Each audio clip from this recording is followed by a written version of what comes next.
Good evening, DefCon. How many of you are here for your first DefCon? Raise your hand. Me too. Isn't this awesome? Don't make it your last. Yeah. My name's Michael Scheer, most famously known for the name you saw when you were looking in the program for Bruce Schneier. Yeah, okay. Anyway, my name's Michael Scheer, the Pres 98. I'm going to give a talk called Hacking Iraq. This is what I'm going to talk about. Introduction. I've got some disclaimers that I got to put out for you. I'm going to talk a little bit about my background. I'm going to talk about why the Navy is in Iraq. I'm going to talk about a little bit about the communications infrastructure in Iraq, and then we'll talk about IEDs and a little bit about the future. First of all, this is stuff I have to talk about. Just to let you know, I'm active duty military, and there's some limitations on what I can say. So, how many of you are active duty military, former military? Yeah, quite a bit of you. You know what operational security is. Information that is not necessarily classified, but information that, if you put a lot of it together, can reveal classified information. That's a limitation of my talk, because I can't tell you so much that, that somebody can go hurt my fellow soldiers serving in Iraq. So there's a limit on what I can tell you. It's a challenge because I have to decide, is it worth me getting up here to tell you, so that 50 minutes from now, can you walk out of this talk and say, wow, that was really cool, but some insurgent in Iraq can download this talk off the internet and say, well, that was 50 minutes, that 50 minutes was a waste of my time. So that's a challenge for me to be up here, and I hope you appreciate that. This presentation's unclassified. If you came here expecting classified information, that's kind of silly if you thought I was going to reveal something, and I'm not going to. Nothing in this presentation is classified, nothing's for official use only, and nothing violates the Privacy Act. There's a whole bunch of DoD directives that say I couldn't work on this presentation while I was at work, so I didn't. There's a couple other presentations that say if the DoD released information, like if they had a press conference, I can use that information. Isn't that nice of them? All the information on my slides, the pictures, were either obtained, like I took the picture, or they were obtained using unclassified search terms or from DoD press conferences. So there's not any information here that isn't already out there. By the way, I'm off duty right now. I'm not here as a representative of the U.S. Navy or the United States government. And finally, I don't care if you're for or against the war. That doesn't matter to me. This talk is not about the war per se. This talk is about improvised explosive devices. Okay, get all that out of the way. My background, I'm an active duty U.S. Navy lieutenant. I'm actually getting out of the military in February, so I'm almost done. I'm an EA-6B electronic communications electronic countermeasures officer, licensed amateur radio operator, and I'm active on the Church and Wi-Fi forums, remote exploit forums, and DefCon and NetStumber forums, if you're familiar with any of those places. This is what I used to do. This is a picture of the EA-6B Prowler. It's an electronic countermeasures jet that jams enemy radar and communications. So I'm an aviator. I fly for a living. This is the USS Abraham Lincoln. I spent 9 months in 2003 doing a tour in the Middle East, flying off of Abraham Lincoln. This is me in the back of the jet. By the way, if you're ever at an air show and you get to climb in a jet and you see anything that's yellow or black, don't touch it. For example, that handle above my head, that's the ejection handle. If I pull that handle out about 2 or 3 inches, I go through that canopy. No, the canopy doesn't come off. I go through the canopy.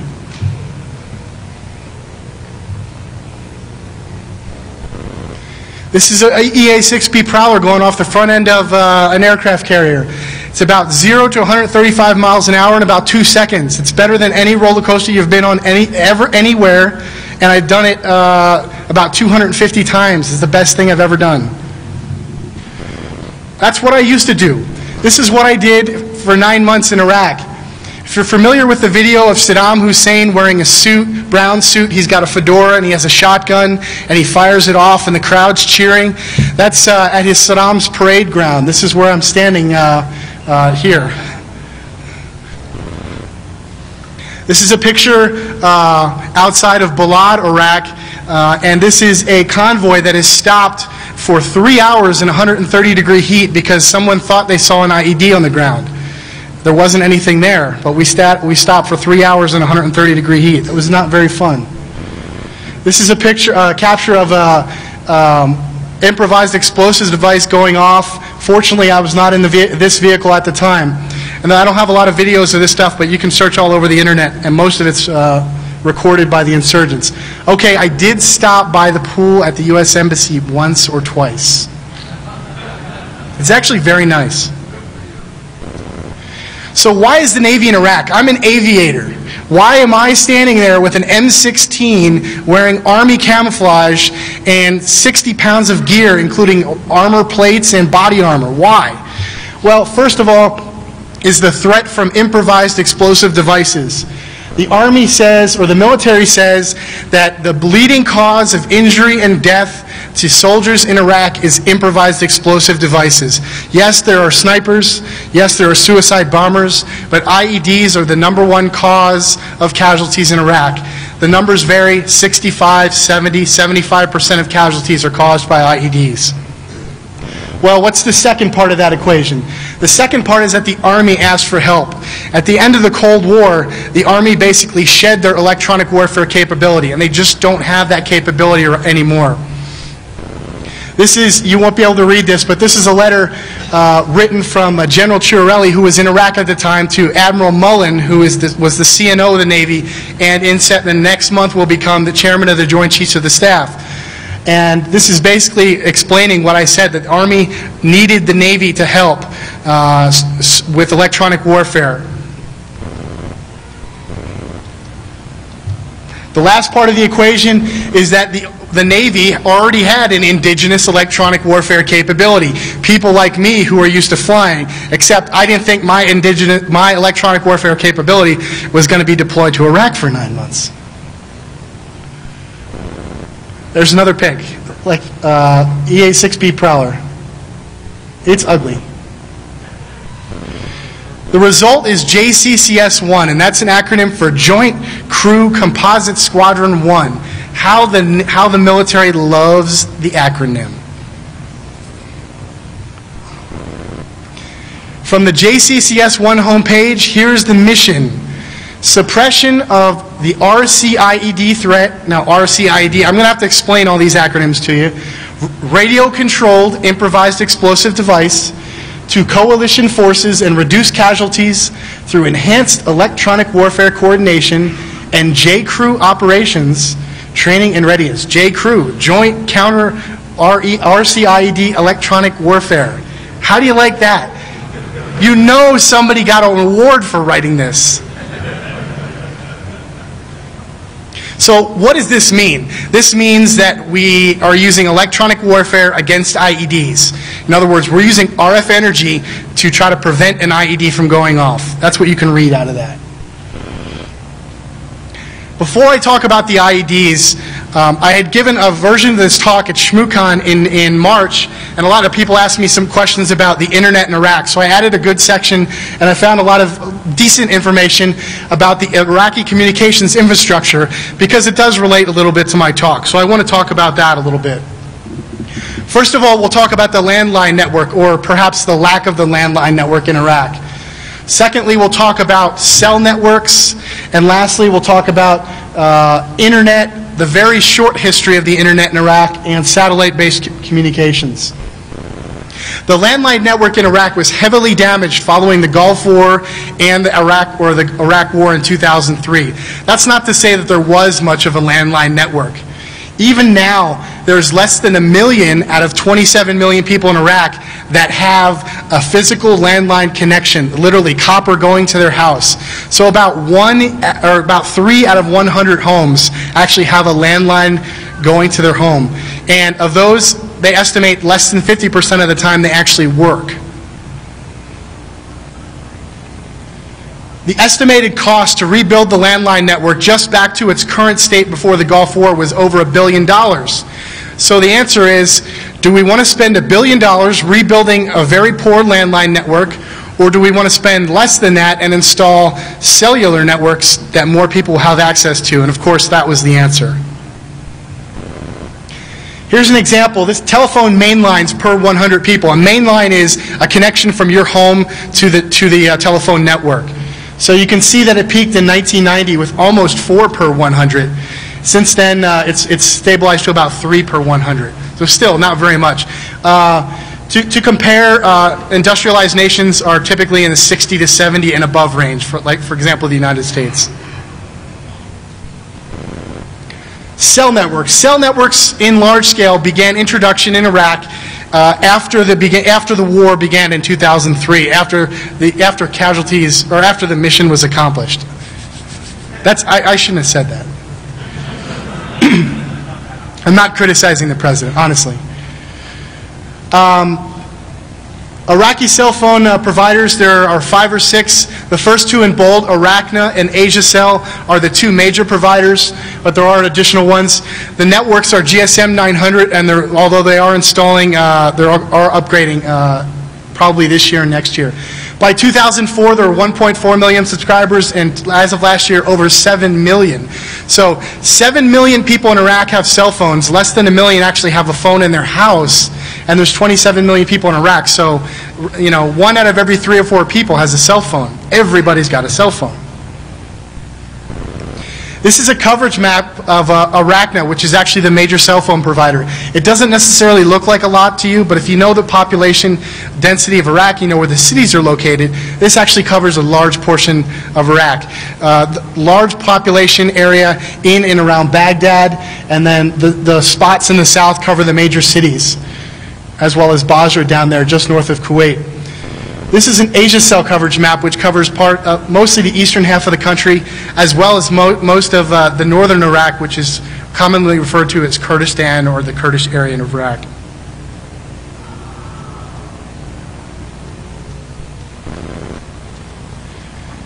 We're going to talk a little bit about the history of the internet in Iraq. Prior to 1999, it's estimated that perhaps 10,000 people had dial-up access to the internet. 10,000 out of 20-some million. You can also imagine that most of these people are either Baathists, which were Saddam Hussein's party, loyalists, or the very wealthy. So we're talking about a very small percentage of the people having dial-up access, so out of the very few people that actually have telephones. And of course, that internet was heavily censored so that these people couldn't access anything outside of, whatever Iraq thought, whatever Saddam Hussein thought was appropriate. Between 1999 and 2003, there was a bit of liberalization in the internet policy. Perhaps 75 internet cafes operating throughout Baghdad and Iraq. Perhaps 25,000 users. And again, heavily censored so that these people couldn't really get anything outside of what the Ba'athist Party wanted them to see. Since the war began, now over 100,000 users, estimated 500% increase in users over the next 5 years. You can see the graph here. It's going to be explosive as the landline network starts to rebuild. Also, a lot of that internet is satellite-based, which is, if you see a home in Iraq, it's generally made of dirt. They have maybe 1 or 2 rooms. They may or may not have electricity. Well, they probably have electricity for their satellite dish. Everyone in Iraq has a satellite dish. EuroLink is the primary provider of internet in Iraq. It was originally part of the Ministry of Information, so it's kind of a pseudo-state entity. But there are other providers, and there's a lot of private companies that do provide satellite access to Iraq, and that is where most of the access is coming from. That's where you get broadband, really, if you wanted access in Iraq. Provided primarily by Middle Eastern and European companies. Very interesting. Almost every country in the world has their own domain, except Iraq. .iq domain was owned by a company called Infocom, run by a gentleman in Texas, until 2005. So Iraq had no home on the internet. By 2005, this domain, the gentleman in Texas, I won't go into the backstory, but he had some problems with the law, and the domain was finally assigned to Iraq. However, there's perhaps 500 sites on the internet. If you do a Google search for site.iq, you see perhaps 500 sites on the internet that actually are under the IQ domain. And in fact, most government sites in Iraq are still using .com, .org, .net sites that, or just generic sites like that. Very few, perhaps one or two ministries in the Iraqi government are actually using the .iq domain. There's also a smattering of satellite-based communications for both internet and telephone, Iridium, Thuraya, Intersputnik, I wonder who that is, Intelsat. Gives you an idea of what's available. So there is pretty good coverage in all of the Middle East for satellite-based communications.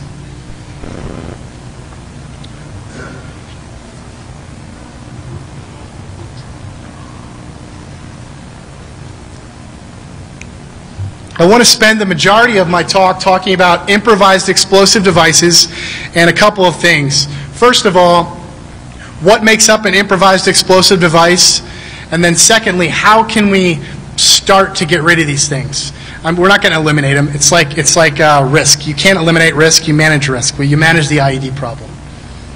What makes up an improvised explosive device? Well, it can be complicated, but really it comes down to three basic components: the initiator, the detonator, and the explosive charge. The initiator is a device. Well, let me go back into the initiators. There are four basic types of initiators. There's the command wire. This is the Wile E. Coyote wire that goes from the device all the way, winds to Wile E. Coyote, pushing the button or pressing the plunger down, sending the signal through the wire to the bomb to go off. That's a command wire. The second type is victim operated. Victim operated is a booby trap, perhaps a pressure wire or a trip wire. In other words, something that the victim, the intended person who the device is intended for, is actually tripping some sort of signal or physical device to set off. A mine is a victim operated device. Third would be vehicle-borne. Vehicle-borne is either a suicide bomber or perhaps just a car bomb that maybe perhaps no one is actually driving, but a car bomb. So a suicide or what's referred to as a VBET. The last area was really my focus, and that's radio-controlled IED. In other words, someone's pressing a button on some device or sending some sort of signal through our radio frequency signal to another device, and that is actually setting off the IED. Radio-controlled initiators, the most common, the one you press, the key fob that you open your car with, very popular use for IEDs early on in Iraq. Not a lot of distance on that thing, though. When they realize they had to stand 50 feet or less from the road, and they know you're looking for them, maybe they want a little bit more distance. Motorola, walkabout, talkabout radios, FRS, all over the place. Long-range cordless telephones, not very prevalent in the United States because of power restrictions set by the FCC. Very similar to the cordless telephone you have in your house, but imagine if it was good for 20, 30, or 40 kilometers. They're all over Iraq and Europe. Imagine taking your home phone when you went to work, driving around wherever. Lastly, the cellular telephone. We talked about the rapid growth of cellular networks in Iraq. Well, there's cell coverage almost everywhere people are. That means you can detonate an IED anywhere people are. What's the second portion of an IED? Well, it's the detonator. It's the thing that receives the charge from the initiator and sets off the explosive device. What's a detonator? Well, it's a blasting cap. It's a det cord. It's some sort of device that sets off the explosive charge.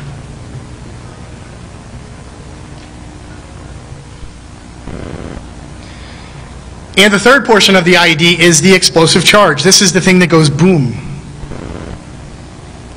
There are lots of this stuff all over the place. So back in 2003, what was everybody talking about?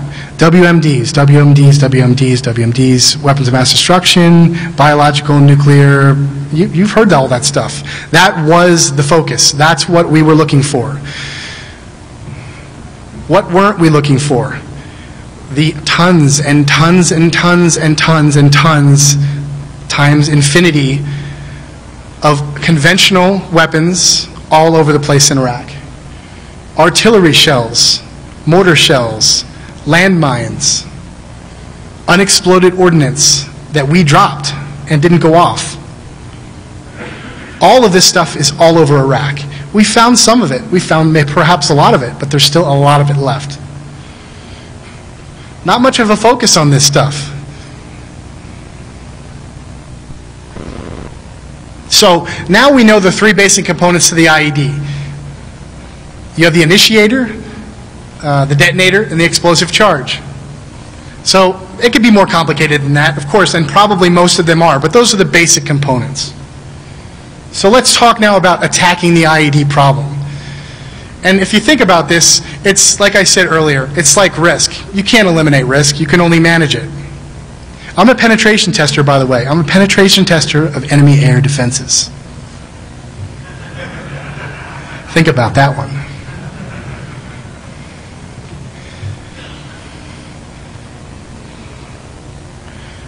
My high-speed anti-radiation missile is your Metasploit. At least a few people laughed. Attacking the IED problem. There are 5 steps to attacking the IED problem. This was outlined in a press conference by the DoD, so it's not like, wow, this is really, I mean, this is cool information to me, and hopefully it's cool to you. But it's not like I assembled this and wow, he revealed some classified information. The first step is to eliminate source materials. We just talked about the source materials. The radio-controlled devices, the initiators, the detonators. All 3 of those things are source materials. So, initiators. The first step of source materials. Well, of course, all this stuff is dual-use technology. You've all heard of dual-use technology. It's a technology that can be used perhaps in a good way or a bad way. A cell phone. This thing could be used to detonate an IED in Iraq, or it could be used for me to talk to my wife. It's a dual-use technology. So we're not going to stop people from using cell phones in Iraq because we just installed their cell phone network. Well, not we, but... So many of these devices are designed for non-military purposes, so we can't just ban them. We can't really control them either. The problem is they're being exploited as devices for IEDs. There's a plentiful supply. Do you really have any doubt that cell phones won't get to Iraq or Motorola radios won't get to Iraq? Virtually impossible to track. And they're required for basic government functions. Remember, those 3 out of every 100 people that have landline telephones in Iraq, that includes the people that work for the government too. So they have cell phones. The government operates on cell phones. You can't just eliminate them. We've already talked about this. A landline network is virtually non-existent, extremely costly to rebuild, lots of people. Here's the map again. Why did I show that twice? Detonators, the second source material. Detonators are also dual-use technology. What are we talking about doing in Iraq? Rebuilding, rebuilding, rebuilding, rebuilding. How do you rebuild? Well, sometimes you got to blow stuff up to rebuild it. You know, it's part of the construction process. Detonators are a legitimate have legitimate uses in construction. Of course, they're being exploited for IEDs.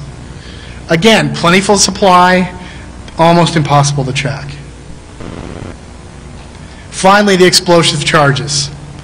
Huge caches left over from Iran-Iraq War, the Gulf War, 2003 Iraq War, everything, all over the place. And when I say all over the place, really, there are huge bunkers, underground bunkers, everywhere filled with stuff. And it's not even sometimes that we don't know where this stuff is. We don't have the resources to go get it all. It's everywhere. Again, the focus was on major conventional weapons, Scud missiles, WMDs, all that sort of stuff, and the conventional ordnance was kind of left over. Okay, so we talk about trying to eliminate the source materials, and we see that that really is a very difficult, if not almost impossible problem. So what's the next step? Well, let's target the IED network. So perhaps we can locate and eliminate the financial backers behind the network. or locate and try to eliminate the actual people, try to like round up the people that are actually building these things. You can see that JIADO stands for Joint IED Defeat Organization. There's your next acronym. Their budget for offensive operations, which they really won't say what that means. I can't tell you what it means. Grew from 13% of their budget to 31% of their budget. So a considerable increase in their budget went to offensive operations. In other words, going after something. This nice little graph over here shows you the number of tips that are called in to the coalition forces.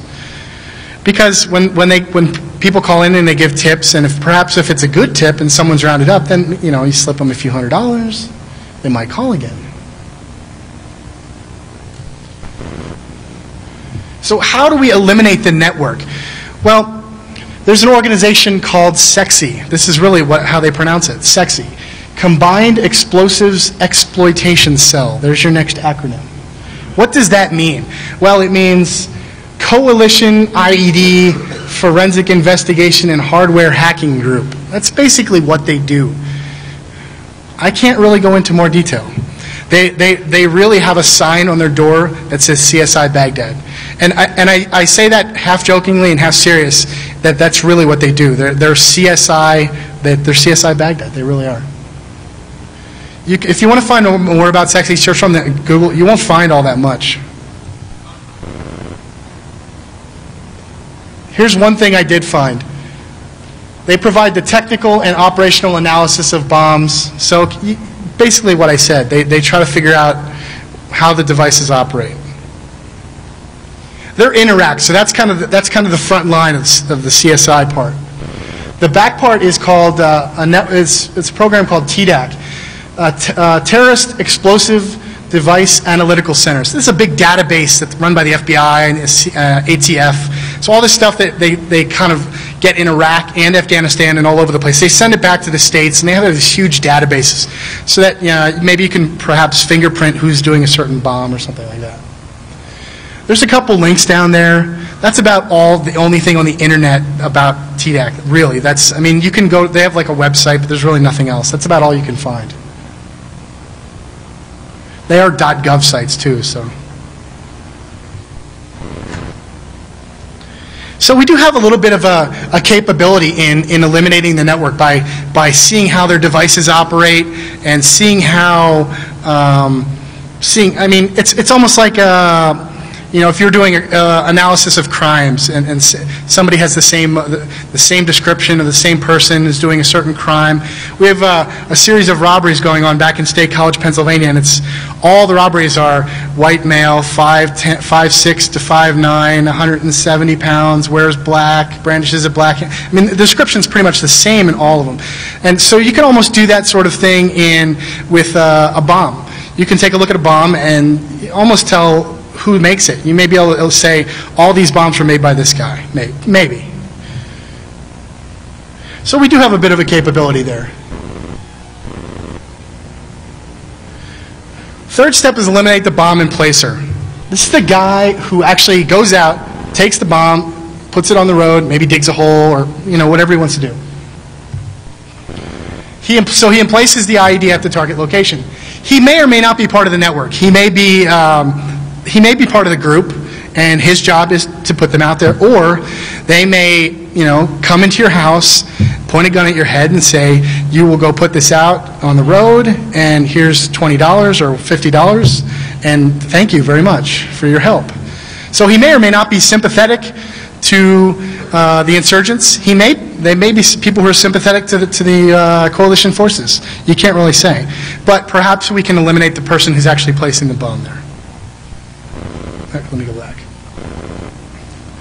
This person may or may not actually arm the device. They may have someone else come by later and arm the device. So one guy puts it out there, another guy comes and arms it. They may be involved in videotaping the operation. Most of the IED videos you see on the internet where they play the Haji music is actually or filmed by the insurgents. They love videotaping. There's almost always somebody videotaping. So how do you eliminate the bomb and placers? Well, you get tips, community pressure, and money. If they pay $50 for them to emplace it, then we'll pay them $100 not to emplace it. you know, sometimes money talks. So, let's say we've gotten to this point and we've been unsuccessful in eliminating the source materials. We can't figure out who's behind the bomb, and we can't figure out how to stop the guy from placing the bomb. So the bomb's out there. Our next step is to prevent detonation. So we want to stop this IED from going off.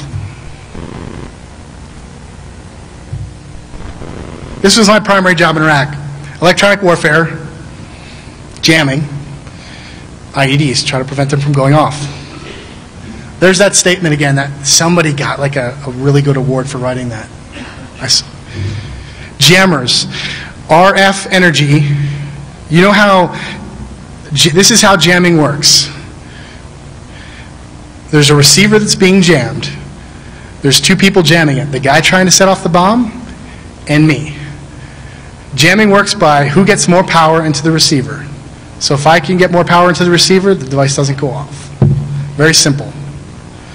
How do you get more power? How do you get more power into the receiver? Well, perhaps you have more power, or you're closer. Those are the two primary things. There's lots of jammers. Airborne, vehicle-mounted, dismounted. Different models, different manufacturers, different capabilities. That's all I have to say about that. I can't go into any more detail. Honestly, I don't want to, and that's because if I reveal capabilities of that we have, then they can adapt their tactics to perhaps harm people that I know who are still in Iraq right now. So I'm not going to tell you. I hope you can appreciate that too.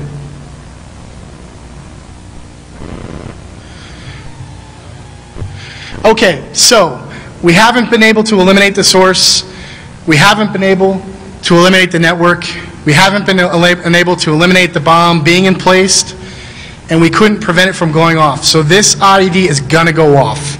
The last step, protection against explosion. How can we protect our soldiers, not just the United States, but there's, you know, you hear mostly the United States, yes, but there are quite a few countries who have soldiers in Iraq who are putting their country's soldiers, or putting their soldiers in harm's way every day.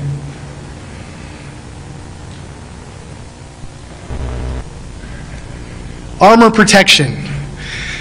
It's not just about more. The easy answer is, well, let's just put more armor on the Humvee. Well, there's a couple problems with that. First of all, there's a couple different types of armor. There's one type of armor called high hard steel. There's another type of armor called rolled homogeneous armor. The problems with these things is that one armor may be good against stopping bullets, okay? But perhaps doesn't do so well against explosions. The other type of armor is quite the opposite. It does well against explosions, but doesn't do so well against bullets. So we can't just put more armor on. This is a short little video, and this just shows you the effect of something called spalling. Spalling is where armor is hit by a projectile, and it actually breaks off part of the armor, not only going through the armor, but causing the armor to actually fracture and sending more shards of armor into the vehicle. Spalling, very dangerous and very casualty causing in Iraq. So really, you have to find, it's not just about more armor, it's about finding the right type of armor, the right combination of types of armor. Also, consider this, and this is, to me, that when I read this slide, you're going to say this stuff's obvious, but we don't always think about it. More armor means more weight, a lot of weight. You're taking a 14,000 pound or 13,000 pound Humvee and adding perhaps 1,000 more pounds to it. What does this do? It decreases the maneuverability and speed of the vehicle. It increases the rollover potential because it raises the center of gravity. The private or the sergeant who's been driving this vehicle for 6 months knows every inch of that vehicle. He knows exactly how to drive it. You've just changed the center of gravity of his vehicle. You've just decreased the responsiveness of his gas pedal. You've put more of a strain on his engine and his transmission. you've added more stuff, and now his vehicle is stretched to the limit. He may roll this vehicle over the first time he takes it out because he doesn't understand that that 1,000 pounds did all that to his armor. So it's not just about adding more.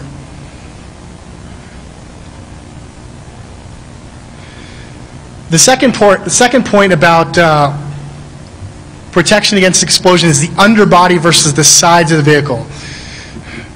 As in every mythical sense, the underbody of a vehicle is always the most vulnerable portion, and it's often the least protected portion of the vehicle. It's great to have stuff on the sides, but what happens when that IED blows up right underneath the tire or right underneath the engine block?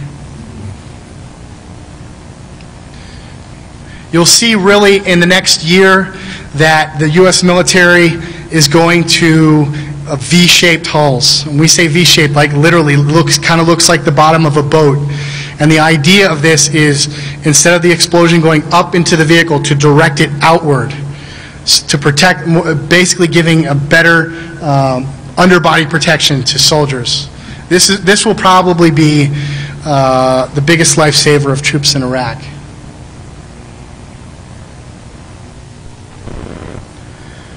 The last thing I want to talk about is a little bit about the future, and these are some things that are somewhat being implemented in Iraq, some not being implemented in Iraq, kind of a hodgepodge of things that I found that may or may not help our problem. The first is a very interesting project being done at the University of Missouri-Rolla that has no connection with the military. This was in their automotive engineering department. They started a project where they wanted to listen to a car engine and determine by listening to the engine, kind of make a signature and be able to say, well, that's a Chevrolet actually make a signature of the vehicle. And somehow they went from that to being able to look at a device, an electronic device that is perhaps not even on or radiating, but still gives off unintended emissions. So perhaps a RC toy car or controller that is turned off. It's still giving off some emissions. They're unintended because the circuit is not perfect, but it's still giving off some sort of emissions. This project is able to look at those emissions and actually determine what sort of device that is. So a device that's not even on, they can look at just a receiver, look at the unintended emissions of the receiver and say, well, that's an RC toy controller. I mean, this is a really cool project that hopefully will get picked up by the military and implemented into detection of IEDs. Because if it's an explosive device and it's got some sort of circuit, it's going to give off some sort of emissions. The second is a project to kind of talk about the problem where we said adding lots of weight to the vehicle. And this is an idea about putting like an explosive resistant coating, almost like, what's that stuff that you spray in the back of your truck, like a truck liner type, not exactly that, but some kind of spray-on material, something that would provide some explosive protection. And there's some testing going on in this. I mean, they're not saying, yes, this will work, but, you know, they're trying to, what can we add to the vehicle that doesn't weigh a lot, that does provide some sort of protection? The last idea is something that is very kind of interesting, and the idea is, instead of someone calling on a cell phone and calling a coalition hotline and saying the Al-Qaeda is in my neighborhood, I'd like you to come and get them, because perhaps Al-Qaeda will visit his house and look at his cell phone and know that he called. The idea is to have some sort of almost like tour over cell phones where someone can call, dial and send a text message to some random number, and then this message will somehow get to the coalition, or and it's not just cell phones, any sort of sensors that are out there that can transmit information. I mean, this idea is more theoretical than really implementation, or in any sort of implementation phase. But it's it's an idea that's out there. It's how can we get people to provide information or to inform on the or to inform on insurgents, but still having some protection from themselves. Because who's going to inform when they know that someone may be coming to their house that night to visit them and not be friendly? Hyperspectral sensors. Hyperspectral sensors are, so we're talking about a sensor that detects emissions over a wide range of the spectrum and can detect changes in the spectrum. So you've seen those videos, or those infrared videos, where they show a street of cars and you can say, oh, that car is just turned off because the engine block's still glowing, the heat from the engine block is still glowing, because it's detecting the change in the temperature. So perhaps if we scanned an area of the ground and then we perhaps there was a hole dug in the ground recently somewhere. Well, you think we could probably tell that the temperature of the ground there would be different from the surrounding area because it had been disturbed. So that's another area where we can perhaps say where something has been changed.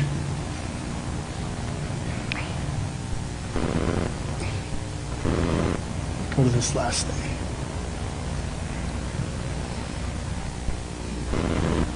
The last thing I want to talk about is a specific kind of IED. It's called an EFP, or an explosively formed penetrator. This is a very dangerous device. This is a shaped charge. The picture on the left is a EFP. That thing is probably the size of a large coffee can. Okay? It's a cylinder, and that's got a copper concave lid on it. And you can see the picture kind of on the sideways there. This explosive device is designed to go off, and that concave copper lid will actually invert, as you can see in the picture there.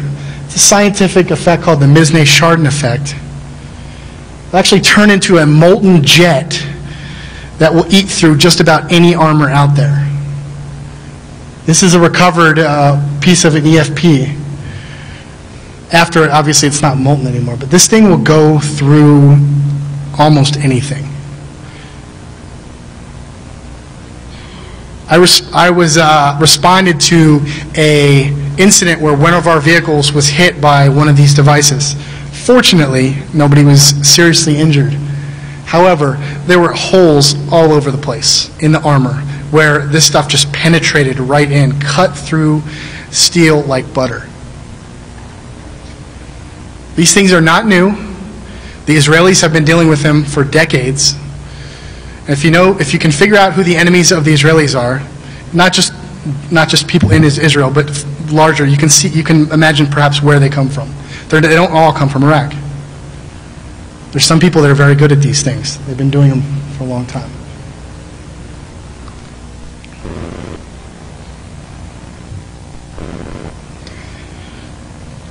I'll leave a few minutes for questions here, and then I will go over, there's a room down the main hallway. I think it's 110 or one of those rooms in the main hallway. It says Area 1 Q&A. If you have any questions at all, please come down to that room. I will be more than happy to stay there as long until they kick me out to answer your questions. There's a couple of people I'd like to thank. The DefCon staff, especially because I hope that in the last 45 minutes or so you think, wow, that's kind of a talk that I didn't expect at DefCon. This is not the thing that you would expect to come to a computer convention and see. However, I think it's something that would be interesting to you. Have you guys found this interesting? Thank you, thank you.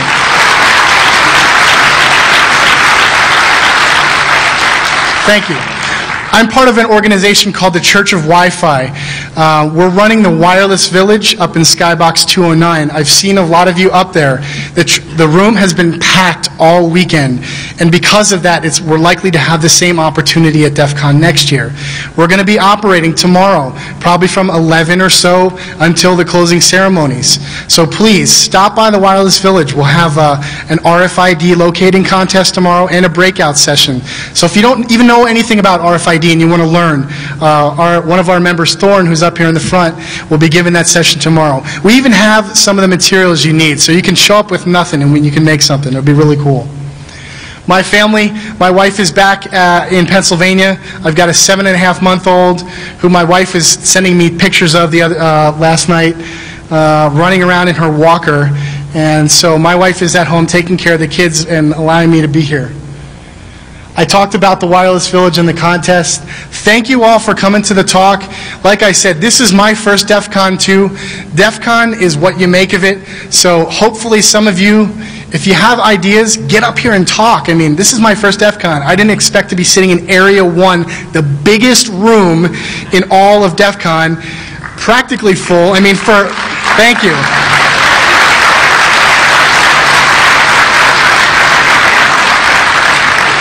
It's at 8 o'clock. I figured it's not going to be completely full, but this is really cool. Question?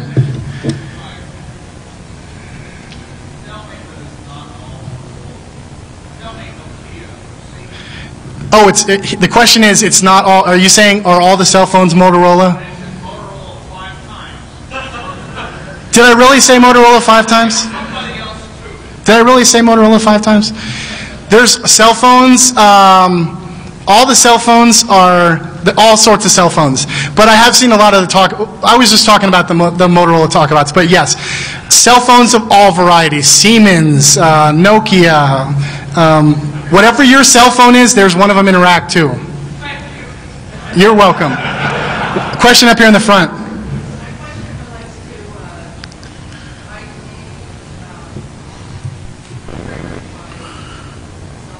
Yes.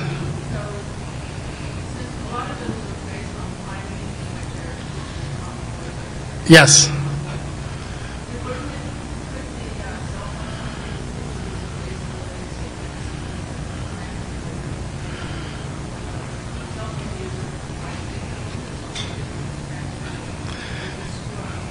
It could be possible, but now you're assuming that the cell phone company has advanced knowledge that a call is going to be made in it with all calls. Okay, the question was, can the cell phone company introduce some sort of delay into the network to perhaps make the call perhaps just a little bit more inconvenient, but reduce the probability of the cell phone detonating the ID at the right time? Was that correct? It's already, I won't go into specifics. Detonating a cell phone IED at a precise time is already very difficult. So I don't know if that's possible. Honestly, I don't know if that's possible. Because we've handed over sovereignty of the country to Iraq, it's their country. We can kind of make suggestions to them, but it's up to them whether or not they follow them. Yes, right here.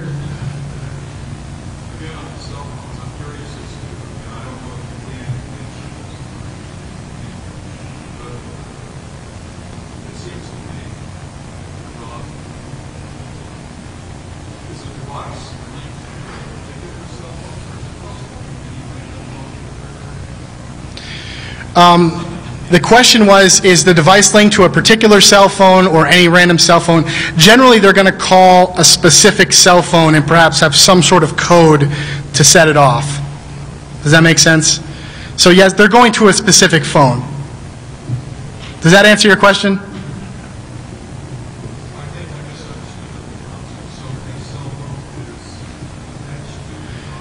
There may be a cell phone to a cell phone or a landline to a cell phone. The cell phone may actually be the initiator and the receiver of the signal as well. Second row right here.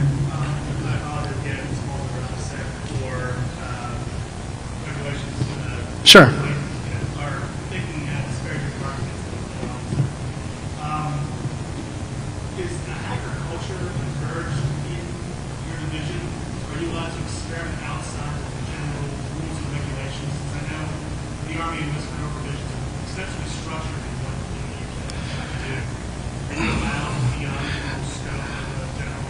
I would say that in large part that I won't say that it's discouraged, but the rank structure in place is such that my job was not to come up with ideas. Okay, so if I had an idea, whether it was good or not, it didn't really matter because that was not my job. So in that sense, the military or the concept of what I was doing was very anti-hacker in that sense. Does that make sense? Because I did submit a couple ideas and they didn't go very far, and I thought they were good ideas, but that was not my job in Iraq, so do your job. His question, I'm sorry, I didn't repeat it. His question was, is the military structure geared so that people can submit ideas and be very open and kind of be outside of the, and there's not that kind of environment. Sorry, the light's a little bright. The second row over here.